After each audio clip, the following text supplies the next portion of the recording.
And, you know, I think for myelofibrosis, it's been woefully disappointing because mortality rates for fully ablative transplants are in the range of 40 to 45%. Graft versus host disease rates are higher. So then you think, okay, we can do a reduced intensity conditioning transplant. We used to call them mini transplants. There's nothing mini about them. Mortality rate in the first year is 10%. Graft versus host disease rate is 0%. So then you take somebody who's got problems with some fatigue, abdominal pain, and you give them something that causes chronic diarrhea, dry mouth, sloughing skin, and what do you use to treat it? Jakafi.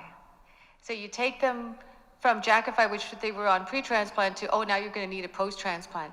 So I really think we've got to question the use of transplant unless patients have a high molecular risk. So we can do the MIPS Mutation-Enhanced International Prognostic Scoring System Plus, where we take into account the level of fibrosis and their mutation risk. And if they have high mutation burden with high-risk mutations and they've got more extensive fibrosis, that would probably be the patient to consider, especially if they're younger with fewer comorbidities. But those patients are rather rare. And so I think we've got to consider we're replacing one disease for another in the majority of patients that we're transplanting. So we really have to think, what are we getting from transplant? We're trying to do a graft versus MPN effect, or graft versus myelofibrosis effect.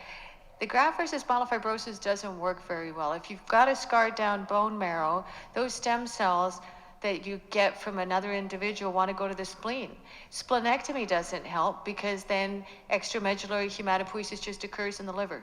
So these are really important considerations for patients, especially when we're talking to young adults who are considering it just because they've been told you're younger, you need to get that.